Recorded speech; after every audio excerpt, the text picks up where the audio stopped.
গলা পর্যন্ত মদ খেয়ে এনজয় করে বাড়ি ফেরার সময় রং তামাশা দেখালো স্বাস্থ্যকর্মীরা। আর এই ঘটনার সাক্ষী রইল বিলোনিয়াবাসী। শেষ পর্যন্ত থানায় গড়াগড়ি করার দৃশ্য সংবাদ মাধ্যমের ক্যামেরায় উঠে আসে। জানা যায়, রবিবার রাতে তারা এই কাণ্ড ঘটিয়েছে। সকলেই নলুয়া স্বাস্থ্যকেন্দ্রে কর্মরত রয়েছেন। মদমত্ত অবস্থায় রাজনগরের দিক থেকে গাড়ি করে আসার সময় বিলোনিয়া থানাধীন কদমতলা এলাকায় রাস্তায় দাঁড়িয়ে থাকা এক ব্যক্তিকে ধাক্কা দিয়ে দ্রুত গতিতে পালিয়ে আসলে বনকর নদীর উত্তর পাড়ে জনগণ আটক করে তাদের। পরে বিলোনিয়া থানার পুলিশের হাতে তুলে দেওয়া হয় তাদের। ফার্মাসিস্ট বিশ্বজিৎ রায় এতটাই সুরাপান করেছে যে থানার মধ্যেই গড়াগড়ি করেন।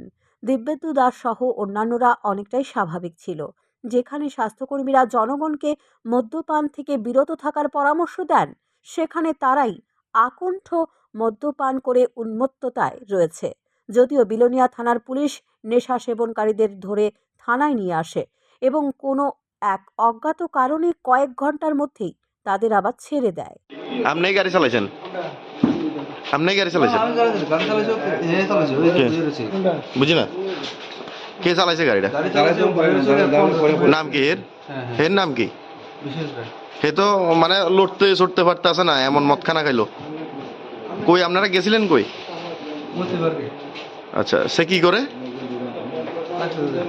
হ্যাঁ, কিসের? কোন জায়গাতে? আপনি কি হন? আপনি কি হন? তো এটাই হইল মানে সবাই একটু এনজয় করলাম। কোন জায়গাতে?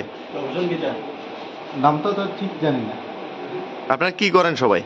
সবাই হসপিটালে চাকরি করি। হের বাড়ি কই? এর বাড়ি সম্ভবত ঠিক করতে পারি না, আতলা শুনলাম আর কি। সেও চাকরি করে? সেই তো চাকরি করে। কিসের চাকরি? ফার্মাসি।